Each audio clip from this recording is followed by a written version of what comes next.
Prosesi pemakaman pahlawan perdamaian Mayor Infanteri Anumerta Zulmi Aditya dilakukan secara militer di Taman Makam Pahlawan Cikutra, Bandung, Jawa Barat. Upacara pemakaman dipimpin langsung oleh Panglima TNI Jenderal Agus Subianto. Banyak kenangan yang diceritakan oleh rekan-rekan almarhum, salah satunya oleh Komandan Batalion Grup 22 Kopassus. Banyak sekali kenangan-kenangan yang saya dengarkan selama proses pemakaman dari Mayor Infanteri Anumerta Zulmi Aditya sendiri. Baik dari keluarga, kemudian dari rekan sesama teman sekolah seperti itu, dan juga ada juga kenangan dari tentu saja karena beliau adalah seorang prajurit Kopassus, ada juga kenangan yang sangat membekas dari rekan-rekan kerjanya dan terutama dari komandan yang saat ini sedang bersama dengan saya, Komandan Batalion Grup 2 Letkol Ismoyo, yang datang juga menghantarkan almarhum ke peristirahatan terakhir.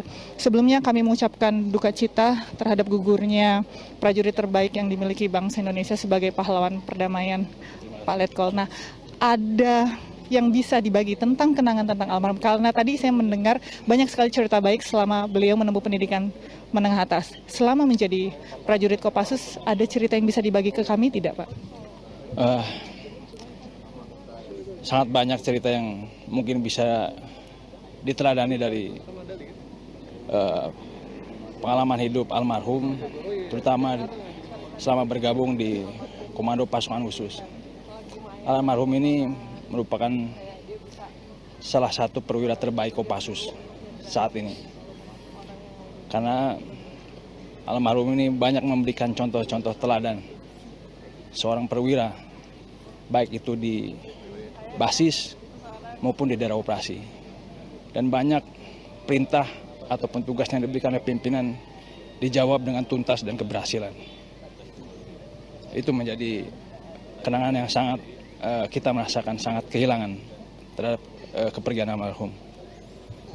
Operasi perdamaian ini tidak sangka bahwa beliau gugur pada saat menjadi anggota Unifil, anggota kontingen Garuda. Tapi apakah Pak Ismoyo sendiri pernah melakukan operasi bersama, terjun di lapangan bersama dengan almarhum? Ya, saya pernah tugas bersama dengan almarhum, tugas dalam negeri, dan kami melihat selama melaksanakan tugas operasi tersebut, dia salah satu perwira yang menonjol. Waktu itu pangkatnya masih Letnan 2, tapi walaupun pangkatnya Letnan 2, dia bisa mengatur dan melaksanakan tugas operasi bersama anggotanya di daerah medan yang keras, di bawah tekanan.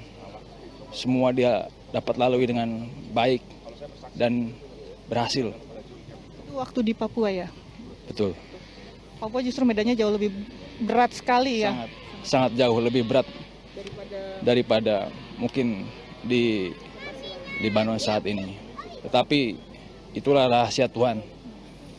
Kita tidak tahu kapan kita akan dipanggil, tetapi almarhum selalu memiliki tekad dimanapun bertugas, dia selalu berikan yang terbaik, dan dia memang ingin mengabdikan seluruh jiwa raganya untuk negara selama dia berdinas di Kopassus.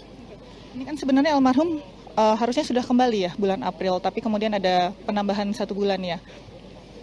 Untuk menarikan kembali dari Lebanon, kita sebagai prajurit hanya melaksanakan perintah saja. Perintah dari pimpinan, kapan kita ditarik, kapan kita berangkat, kita setia dan loyal kepada perintah. Itu, prajurit harus siap diperintah kapan aja, termasuk resiko seperti ini ya. Ini adalah resiko tertinggi bagi seorang prajurit dan kita sudah paham dan menyadari ini adalah resiko kami sebagai seorang prajurit. Dan ini adalah pengabdian tertinggi yang bisa kami berikan kepada negara. Walaupun berat sebagai seorang kawan? Walaupun berat, ini jalan yang kita sudah pilih sendiri. Terakhir, sebagai komandan, kapan terakhir kali berkomunikasi dan apa yang dibicarakan dengan posisi Bapak di Grup 2 di Solo tempatnya dan almarhum di Lebanon? Saya terakhir berkomunikasi dengan almarhum kurang lebih pertengahan Maret. Saya sempat video call dengan almarhum untuk menanyakan bagaimana kabar, situasi, kapan kembali.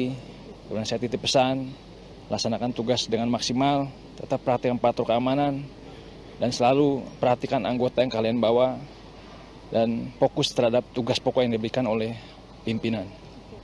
Terima kasih Letkol Ismoyo atas penjelasannya dan juga berbagi cerita kenangan mengenai almarhum terhadap kami juga pemirsa CNN.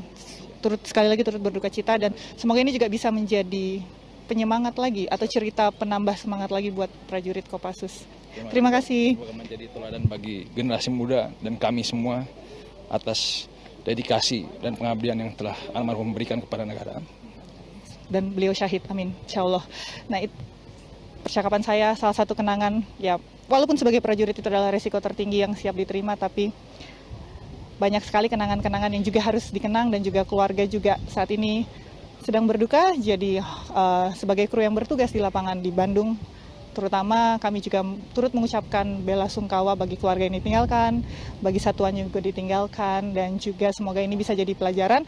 Dan juga tadi Panglima TNI Agus Subianto menyatakan bahwa hak-hak prajurit yang gugur sebagai pahlawan perdamaian di Libanon Selatan akan terpenuhi. Irene Wardani, Riki Maulana, Bandung, Jawa Barat.